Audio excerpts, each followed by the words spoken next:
എല്ലാവർക്കും സ്വാഗതം. +2 പ്രാക്ടിക്കൽസിൽ ടൈട്രേഷൻ അല്ലെങ്കിൽ ക്വാണ്ടിറ്റേറ്റീവ് അനാലിസിസിനകത്ത് നിങ്ങൾ പരീക്ഷ എഴുതുന്ന സമയത്ത് ആദ്യത്തെ സ്റ്റെപ്പ് എന്നുള്ളത് ഒരു ടൈട്രേഷൻ്റെ പ്രിൻസിപ്പിളും പ്രൊസീജിയറും എഴുതി കൊടുക്കുക എന്നുള്ളതാണ്. പരീക്ഷാ ഹാളിൽ ആദ്യം ചെയ്യുന്ന ജോലി, ഒരു ടൈട്രേഷനുമായിട്ട് ബന്ധപ്പെട്ട ആദ്യം ചെയ്യുന്ന ജോലി പ്രിൻസിപ്പിളും പ്രൊസീജിയർ എഴുതി കൊടുക്കുക എന്നുള്ളതാണ്. അപ്പോൾ അതിൽ പ്രിൻസിപ്പിൾ എന്ന് വെച്ചാൽ ഉദ്ദേശിക്കുന്നത് ഇക്വേഷനാണ്. ഒരു ആസിഡും ബേസും കൂടെ റിയാക്ട് ചെയ്യുന്ന സമയത്ത് എന്തൊക്കെ കിട്ടുന്നു എന്നൊക്കെ പറയുന്ന ഒരു ഇക്വേഷനാണ് ഉദ്ദേശിക്കുന്നത്. അപ്പോൾ ആ ഇക്വേഷൻ എഴുതാൻ ചില ആൾക്കാർക്ക് ബുദ്ധിമുട്ടുണ്ട് എന്ന് പറഞ്ഞതനുസരിച്ച് അപ്പോൾ ആ ഇക്വേഷൻ എങ്ങനെ എഴുതാം, ഒരു ശരിക്കും പറഞ്ഞാൽ ഒരു ആവറേജ്, ഒരു ശരാശരി ഒരു സ്റ്റുഡൻറ് എങ്ങനെ ഇക്വേഷൻ എഴുതാം എന്ന രീതിയിലാണ് ഞാനിവിടെ പറയുന്നത്. അപ്പോൾ ശരിക്കും പറഞ്ഞാൽ നമുക്ക് എല്ലാവർക്കും അറിയാം, ഒരു ആസിഡും ബേസും കൂടെ റിയാക്ട് ചെയ്താൽ സോൾട്ടും വാട്ടറും ഉണ്ടാകുന്ന ഇക്വേഷനാണ് ഇവിടെ എഴുതേണ്ടത്. ഇക്വേഷൻ സിമ്പിൾ തന്നെയാണ്. പക്ഷെ എന്നാലും പല ആൾക്കാർക്കും അതിനകത്ത് ചില സംശയങ്ങൾ വരുന്നുണ്ട്. ഇപ്പോൾ പൊട്ടാസ്യം നൈട്രേറ്റ് എന്ന് എഴുതുന്ന സമയത്ത് അത് KNO3 ആണോ അല്ലെങ്കിൽ K2NO3 ആണോ എന്നൊക്കെ പറഞ്ഞ രീതിയിൽ ഒരു ആവറേജ് സ്റ്റുഡന്റിനെ സംബന്ധിച്ചിടത്തോളം ചില സംശയങ്ങളുണ്ട്. അപ്പോൾ അങ്ങനെയുള്ള ആൾക്കാർക്ക് വേണ്ടി മാത്രമാണ് ഈ പറഞ്ഞിരിക്കുന്നത് ഉദ്ദേശിക്കുന്നത്. അല്ലാതെ എല്ലാവർക്കും അറിയാം ഇക്വേഷൻ എഴുതുക എന്നുള്ളത് വളരെ സിമ്പിളാണ്. ഒരു ആസിഡും ബേസും കൂടെ റിയാക്ട് ചെയ്യുന്ന സമയത്ത് സോൾട്ടും വാട്ടറും ഉണ്ടാകുന്ന ഇക്വേഷനാണ് ഇവിടെ എല്ലായിടത്തും എഴുതേണ്ടത്. ഓക്കെ, അപ്പൊ എങ്കിൽ നമുക്ക് സിലബസ് തന്നിരിക്കുന്ന ആസിഡുകൾ ഏതൊക്കെയെന്ന് ചോദിച്ചാൽ ഹൈഡ്രോക്ലോറിക് ആസിഡ്, ഹൈഡ്രോക്ലോറിക് ആസിഡിനെ നമുക്ക് HCl എന്ന് റെപ്രസെന്റ് ചെയ്യാം. സൾഫ്യൂരിക് ആസിഡ്, സൾഫ്യൂരിക് ആസിഡിനെ H2SO4 എന്ന് റെപ്രസെന്റ് ചെയ്യാം. നൈട്രിക് ആസിഡ് അതിനെ HNO3 എന്ന് റെപ്രസെന്റ് ചെയ്യാം. പിന്നെ അതുപോലെ തന്നെ ഓക്സാലിക് ആസിഡ് എന്നറിയപ്പെടുന്ന H2C2O4. പിന്നെ അതുപോലെ ബേസ് എന്നറിയപ്പെടുന്നത് സോഡിയം ഹൈഡ്രോക്സൈഡ് എന്ന് റെപ്രസെന്റ് ചെയ്യുന്ന NaOH, പൊട്ടാസ്യം ഹൈഡ്രോക്സൈഡ് എന്ന് വിളിക്കുന്ന KOH, സോഡിയം കാർബണേറ്റ് എന്ന് വിളിക്കുന്ന Na2CO3, പൊട്ടാസ്യം കാർബണേറ്റ് എന്നറിയപ്പെടുന്ന K2CO3. അപ്പൊ ഇത്രയും ആൾക്കാരെ നമ്മുടെ സിലബസ് അനുസരിച്ചുള്ളൂ. ഇത്രയും ആസിഡുകളും ഇത്രയും ബേസുകളും തമ്മിലുള്ള ഇക്വേഷൻസ് മാത്രമേ നമുക്ക് ശരിക്കും പറഞ്ഞാൽ പഠിക്കാനുള്ളൂ. അത് വളരെ സിമ്പിൾ ആണ്. അപ്പൊ നമ്മൾ ഇന്നത്തെ ക്ലാസ്സിൽ ഉദ്ദേശിക്കുന്നത് ആ പ്രൊസീജിയറും പ്രിൻസിപ്പിളും എഴുതുന്നതിൽ, പ്രൊസീജിയർ എഴുതാൻ നമുക്ക് എല്ലാവർക്കും അറിയാം, പ്രിൻസിപ്പിളും പ്രൊസീജിയറും കൂടെ എഴുതുന്നതിന് 3 മാർക്കാണ്. അതിൽ പ്രൊസീജിയർ എഴുതാനുള്ള കാര്യങ്ങൾ നിങ്ങൾക്ക് അറിയാം. അതിൽ പ്രിൻസിപ്പിൾ എഴുതുന്നതിന് 1 മാർക്കുണ്ട്. ആ 1 മാർക്ക് നഷ്ടമില്ലാതെ എങ്ങനെ വാങ്ങാം എന്നാണ് നമ്മൾ ഉദ്ദേശിക്കുന്നത്. അതായത് പ്രിൻസിപ്പിളിന്റെ ഒരു മാർക്ക്, ഒരു ഇക്വേഷൻ, 1 മാർക്കിനുള്ള ഒരു ഇക്വേഷൻ എങ്ങനെ എഴുതാമെന്നാണ് ഇത് നമ്മൾ സംസാരിക്കുന്നത്. ശരി, അപ്പൊ അതിനുവേണ്ടി നമുക്കറിയാം hydrochloric acid, sulphuric acid, nitric acid, ഇത്രയും ആൾക്കാരെ നമ്മൾ വിളിക്കുന്നത് സ്ട്രോങ് ആസിഡുകൾ എന്ന് പറയാറുണ്ട്. സ്ട്രോങ് ആസിഡുകൾ. അതേസമയം ഓക്സാലിക് ആസിഡ്, ഓക്സാലിക് ആസിഡിന്റെ പ്രത്യേകത, ഓക്സാലിക് ആസിഡ് എന്നുള്ളത് ഒരു വീക്ക് ആസിഡ് ആണ്. അതുപോലെ തന്നെ ബേസിന്റെ കാര്യം നോക്കുന്ന സമയത്ത് സോഡിയം ഹൈഡ്രോക്സൈഡ്, പൊട്ടാസ്യം ഹൈഡ്രോക്സൈഡ് പോലുള്ള ആൾക്കാർ സ്ട്രോങ് ബേസസ് ആണ്, സ്ട്രോങ് ബേസ് ആണ്. അതേസമയം സോഡിയം കാർബണേറ്റ്, പൊട്ടാസ്യം കാർബണേറ്റ് പോലുള്ള ആൾക്കാർ വീക്ക് ബേസ് ആണ്. അപ്പൊ ശരിക്കും പറഞ്ഞാൽ നമുക്ക് വീക്ക് ബേസുകൾക്ക് ഉദാഹരണം സോഡിയം കാർബണേറ്റ്, പൊട്ടാസ്യം കാർബണേറ്റും ആണ്. സ്ട്രോങ് ബേസുകൾക്ക് സോഡിയം ഹൈഡ്രോക്സൈഡും പൊട്ടാസ്യം ഹൈഡ്രോക്സൈഡും. ഈ ടൈട്രേഷന്റെ നമുക്ക് 3 തരം ടൈട്രേഷൻ ആണ് സാധാരണ പറയാറുള്ളത്. ഒരു സ്ട്രോങ് ആസിഡും സ്ട്രോങ് ബേസും തമ്മിലുള്ള ടൈട്രേഷൻ, ഒരു സ്ട്രോങ് ആസിഡും വീക്ക് ബേസും തമ്മിലുള്ള ടൈട്രേഷൻ, അതുപോലെ തന്നെ ഒരു വീക്ക് ആസിഡും സ്ട്രോങ് ബേസും തമ്മിലുള്ള ടൈട്രേഷൻ. അതേസമയം weak acid, weak base titration നമുക്ക് പഠിക്കാനില്ല. അപ്പോൾ ബാക്കിയുള്ള 3 തരം ടൈട്രേഷൻ മാത്രമേ നമുക്ക് സംസാരിക്കാനുള്ളൂ എന്ന് നമുക്കറിയാം. സ്ട്രോങ് ആസിഡ് സ്ട്രോങ് ബേസും, സ്ട്രോങ് ആസിഡ് വീക്ക് ബേസും, വീക്ക് ആസിഡ് സ്ട്രോങ് ബേസും, അങ്ങനെ 3 തരം ടൈട്രേഷൻ മാത്രമേ നമുക്ക് നിലവിലുള്ളൂ. അതായത് വീക്ക് ആസിഡും വീക്ക് ബേസും തമ്മിലുള്ള റിയാക്ഷൻ നമുക്ക് പഠിക്കേണ്ട കാര്യമില്ല. വീക്ക് ആസിഡും വീക്ക് ബേസും തമ്മിലുള്ള റിയാക്ഷൻ നമുക്ക് പഠിക്കേണ്ട കാര്യമില്ല. അപ്പൊ ഇനി നമുക്ക് ഒരു കോമൺ പ്രൊസീജിയർ ഞാൻ പറഞ്ഞു, പ്രത്യേകിച്ച് പറഞ്ഞു ഒരു ആവറേജ് സ്റ്റുഡന്റ് എങ്ങനെ ഇത് ടാക്കിൾ ചെയ്യും, ഈ 1 മാർക്ക് എങ്ങനെ ഒരു സാധാരണ ആവറേജ് സ്റ്റുഡന്റിന് കിട്ടും എന്നുള്ള രീതിയിലാണ് ഈ കാര്യങ്ങൾ പ്രൊസീഡ് ചെയ്യുന്നത്. ഇപ്പോൾ ഒരു ആവറേജ് സ്റ്റുഡന്റ് എപ്പോഴും ഒരു ഫോർമുല പോലെ മനസ്സിലാക്കി വയ്ക്കുക. ഇക്വേഷൻ എഴുതാൻ പറഞ്ഞാൽ, പ്രിൻസിപ്പൽ എന്ന രീതിയിൽ ഒരു ഇക്വേഷൻ എഴുതാൻ പറഞ്ഞാൽ ആദ്യം അദ്ദേഹം ബേസിന്റെ ഫോർമുല എഴുതണം. ആ ക്വസ്റ്റ്യനിൽ തന്നിരിക്കുന്ന ബേസിന്റെ ഫോർമുല എഴുതണം. പ്ലസ് അതിന്റെ കൂടെ ആസിഡിന്റെ ഫോർമുല എഴുതണം. ഈസിലിട്ട് സോൾട്ടിന്റെ ഫോർമുലയും വാട്ടറിന്റെ ഫോർമുലയും. ഓക്കെ, ഒരു ആവറേജ് സ്റ്റുഡന്റ് ഒരു ഇക്വേഷൻ പ്രിൻസിപ്പൾ എന്ന രീതിയിൽ ഒരു ഇക്വേഷൻ എങ്ങനെ ഫോർമുലേറ്റ് ചെയ്യും എന്ന് ചോദിച്ചാൽ ആദ്യം ബേസിന്റെ ഫോർമുല എഴുതുക, അത് കഴിഞ്ഞ് ആസിഡിന്റെ പ്ലസ് ഇട്ടിട്ട് ആസിഡിന്റെ ഫോർമുല എഴുതുക, പിന്നെ കിട്ടുന്ന സോൾട്ടിന്റെ ഫോർമുല എഴുതുക, പിന്നെ വാട്ടറിന്റെ ഫോർമുല എഴുതുക. ഓക്കെ, ഇനി നമ്മളൊരു വീക്ക് ബേസ് ആണ് വരുന്നതെങ്കിൽ, ഞാൻ പറഞ്ഞു ബേസിനകത്ത് 2 തരമുണ്ട്, സ്ട്രോങ് ബേസും വീക്ക് ബേസും ഉണ്ട്. ഒരു വീക്ക് ബേസ് ആണ് വരുന്നതെങ്കിൽ എന്ത് വ്യത്യാസം എന്ന് ചോദിച്ചാൽ ആ വീക്ക് ബേസിന്റെ ഫോമിൽ എഴുതുക. അതായത് സോഡിയം കാർബണേറ്റോ പൊട്ടാസ്യം കാർബണേറ്റോ കൂടെ വന്നാൽ കൂടെ ആസിഡിന്റെ ഫോമിൽ എഴുതുക.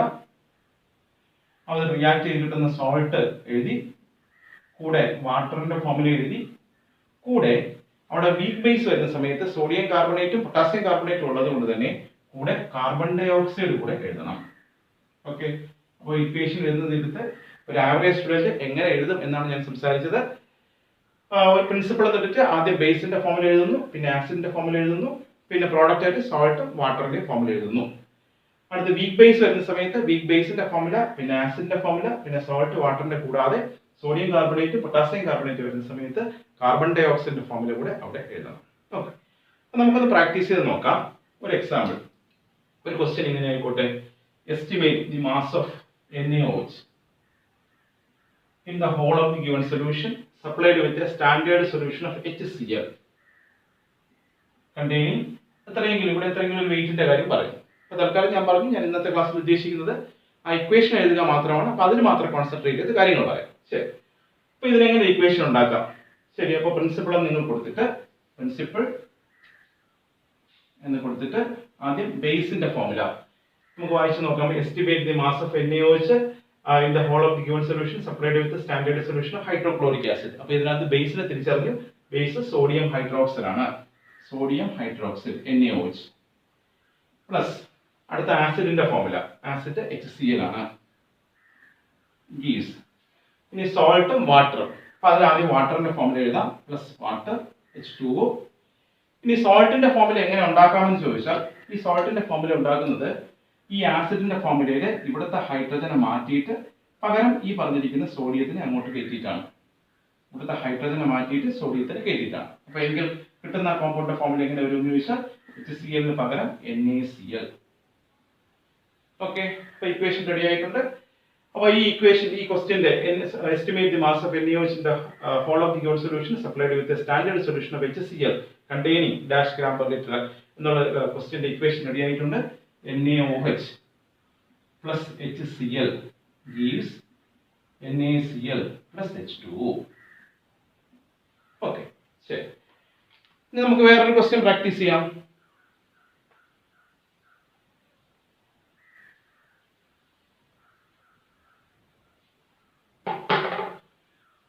ഒരു question, estimate the mass of Na2CO3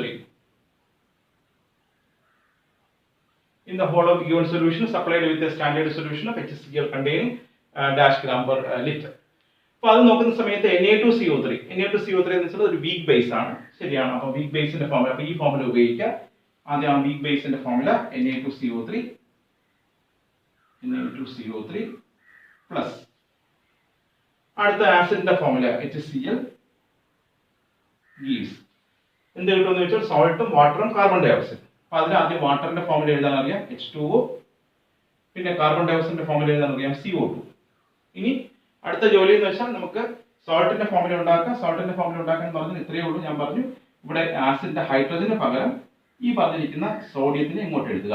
അപ്പോൾ ഓർമ്മിക്കേണ്ട കാര്യം എന്ന് വെച്ചാൽ നമുക്ക് ഒരു ഹൈഡ്രജനേ ഉള്ളൂ. അപ്പൊ അതുകൊണ്ട് തന്നെ ഇവിടെ രണ്ട് സോഡിയം ഉണ്ടെങ്കിലും അതിൽ ഒരു സോഡിയം അവിടെ ഉപയോഗിച്ചാൽ മതി. അപ്പൊ കിട്ടുന്ന സോൾട്ടിന്റെ ഫോമുല അത് NaCl ആണ്. ഒന്നുകൂടെ ഓർമ്മിക്കാം, ഇവിടെ ഒരു ഹൈഡ്രജനേ ഉള്ളൂ. അപ്പൊ അതുകൊണ്ട് തന്നെ ഇവിടെ രണ്ട് സോഡിയം ഉണ്ടെങ്കിൽ അവിടെ ഒരു സോഡിയമേ അവിടെ ഉപയോഗിക്കാൻ കഴിയുള്ളൂ.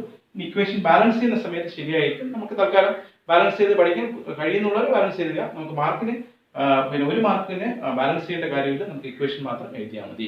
അതായത് ചുരുക്കം പറഞ്ഞാൽ ഇവിടെ Na2Cl എന്നല്ല എഴുതേണ്ടത്. ഈ Clന്റെ കൂടെ ഒരു ഹൈഡ്രജനേ ഉള്ളൂ. അപ്പൊ അതുകൊണ്ട് തന്നെ ഹൈഡ്രജൻ റീപ്ലേസ് ചെയ്തിട്ട് ഒരു സോഡിയം അങ്ങോട്ട് എഴുതിയാൽ മതി. ഓക്കെ, അപ്പോൾ ഇതിന്റെ ഇക്വേഷൻ റെഡി ആയിട്ടുണ്ട്. Na2CO3 plus HCl gives NaCl plus H2O plus CO2. Okay, ഇനി വേറൊരു ചോദ്യം.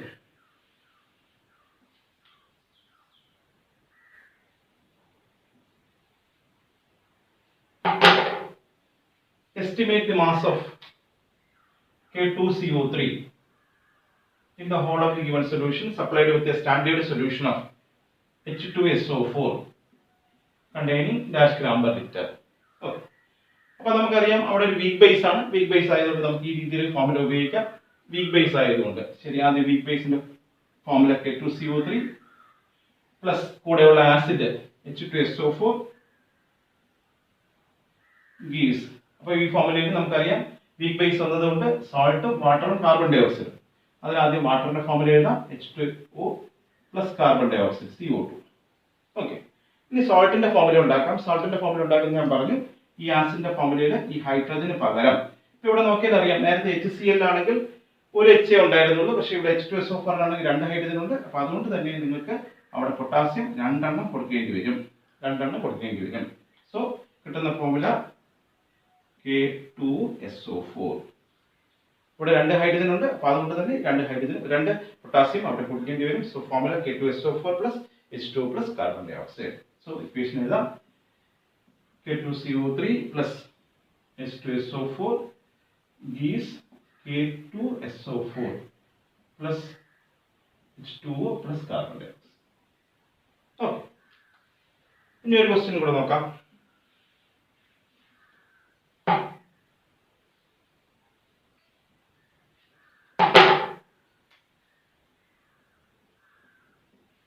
So estimate the mass of KOH in the whole of given solution supplied with a standard solution of H2SO4 containing dash gram per liter. അപ്പോൾ അവിടെ നോക്കുന്ന സമയത്ത് potassium hydroxide ആണ്. Potassium hydroxide strong base ആണ്. അപ്പോൾ അതുകൊണ്ട് തന്നെ ഈ ഫോർമുല ഉപയോഗിച്ചാണ് കാര്യങ്ങൾ ചെയ്യേണ്ടത്. സോ ആദ്യം ബേസിന്റെ ഫോർമുല എഴുതാം. ബേസിന്റെ ഫോർമുല KOH എന്ന് എഴുതി, പ്ലസ് കൂടെയുള്ള ആസിഡിന്റെ ഫോർമുല H2SO4 എന്ന് എഴുതി, ഗീവ്സ്. ഇനി അവിടെ വാട്ടർ ആണ് ബൈ പ്രോഡക്റ്റ് വരുന്നത്. സോ വാട്ടറിന്റെ ഫോർമുല എഴുതി. ഇനി സോൾട്ടിന്റെ ഫോർമുല ഉണ്ടാക്കണം. സോൾട്ടിന്റെ ഫോർമുല ഉണ്ടാക്കുന്നതിൽ ശ്രദ്ധിക്കേണ്ട കാര്യം എന്ന് വെച്ചാൽ ഇവിടെ 2 ഹൈഡ്രജൻ ഉണ്ട്. ആ 2 ഹൈഡ്രജന് പകരം 2 പൊട്ടാസ്യം ഇവിടെ ഒന്നേ ഉള്ളെങ്കിലും ഇക്വേഷൻ ബാലൻസ് ചെയ്ത് വേണമെങ്കിലും ഉപയോഗിക്കാം. ബാലൻസ് ചെയ്തതിനും കുഴപ്പമില്ല. സോൾട്ടിന്റെ ഫോർമുല ഉണ്ടാക്കാൻ പറഞ്ഞാൽ ഇവിടെ ഒരു പൊട്ടാസ്യം ഉണ്ടെങ്കിലും 2 എണ്ണം കൊടുത്ത് നമുക്ക് ബാലൻസ് ചെയ്ത് H2ന് പകരം K2SO4 എന്നാണ് ഇവിടെ എഴുതേണ്ടത്. So K2SO4 plus H2O. Okay, അപ്പോൾ ഇക്വേഷൻ ആണെങ്കിൽ ബാലൻസ് ചെയ്യാം. 2KOH വെച്ച് നമുക്ക് ഇക്വേഷൻ ബാലൻസ് ചെയ്യാം. അങ്ങനെ ബാലൻസ് ചെയ്തതിനും കുഴപ്പമില്ല. പക്ഷേ സോൾട്ടിന്റെ ഫോർമുല ഉണ്ടാക്കുന്ന സമയത്ത് ശ്രദ്ധിക്കുക, ഇവിടെ 2 ഹൈഡ്രജൻ ഉണ്ടെങ്കിൽ അവിടെ 2 പൊട്ടാസ്യം വേണം, 2 ഹൈഡ്രജൻ ഉണ്ടെങ്കിൽ 2 സോഡിയം വേണം. അതേസമയം ഇവിടെ ഒരു ഹൈഡ്രജൻ ആണെങ്കിൽ നമുക്ക് ഒരു സോഡിയം അല്ലെങ്കിൽ പൊട്ടാസ്യം മതി ആ സോൾട്ടിന്റെ ഫോർമുല ഉണ്ടാക്കാൻ. So KOH plus H2SO4 gives K2SO4 plus H2O. Okay, ഇതേപോലെ എല്ലാ ഇക്വേഷനും നിങ്ങൾ ചെയ്ത് പ്രാക്ടീസ് ചെയ്യുക. എല്ലാം അങ്ങോട്ടും ഇങ്ങോട്ടും. അതായത് ഇനി നമുക്ക് തിരിച്ച് ആസിഡിന്റെ എസ്റ്റിമേഷൻ പറഞ്ഞാൽ, ഉദാഹരണത്തിന് estimate the mass of HCl in the whole of the given solution supplied with a standard solution of NaOH.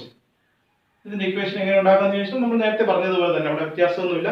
ഇവിടെ എസ്റ്റിമേറ്റ് ചെയ്യേണ്ടത് HCl എന്ന് മാത്രമേ ഉള്ളൂ. പക്ഷേ ഇക്വേഷൻ എന്ന് വെച്ചാൽ നമുക്കറിയാം അവിടെ ആസിഡും ബേസും തമ്മിലാണ്. സോ ബേസിന്റെ ഫോർമുല ആദ്യം എഴുതുക, ബേസ് NaOH പ്ലസ് ആസിഡിന്റെ ഫോർമുല എഴുതുക HCl is salt NaCl plus H2 എന്ന് എഴുതണം. ഓക്കെ, അപ്പോൾ നമ്മൾ പ്രാക്ടീസ് ചെയ്യുക. പിന്നെ എന്തെങ്കിലും സംശയം ഉണ്ടെങ്കിൽ അത് നോട്ട് ചെയ്ത് വയ്ക്കുക. ഓക്കെ, അപ്പോൾ ഒന്നും നോക്കാം. അപ്പോൾ എല്ലാ ഇക്വേഷനും ഇതുപോലെ എല്ലാം വെച്ചും അങ്ങോട്ടും ഇങ്ങോട്ടും എഴുതി പ്രാക്ടീസ് ചെയ്യുക. അപ്പോൾ ഞാൻ പറഞ്ഞു, പിന്നെ ശരിക്കും പറഞ്ഞാൽ സംഭവം ഇക്വേഷൻ വളരെ എളുപ്പമാണ്. ഒരു ബേസും ആസിഡും കൂടെ റിയാക്ട് ചെയ്യുന്ന സമയത്ത് സോൾട്ടും വാട്ടറും ഉണ്ടാകുന്ന ഇക്വേഷനാണ്. അപ്പോൾ അത് ശരാശരിക്കാർക്ക് ആ ഒരു മാർക്ക് നഷ്ടപ്പെട്ടു പോകാതിരിക്കാൻ വേണ്ടിയാണ് ഈ രീതിയിൽ ആ കാര്യങ്ങൾ പറഞ്ഞത്. ഓക്കെ, അപ്പോൾ നല്ലവണ്ണം ഹാർഡ് വർക്ക് ചെയ്യുക. എല്ലാ ഇക്വേഷനും വെച്ച് അങ്ങോട്ടും ഇങ്ങോട്ടും എഴുതി പ്രാക്ടീസ് ചെയ്യുക. ശരി.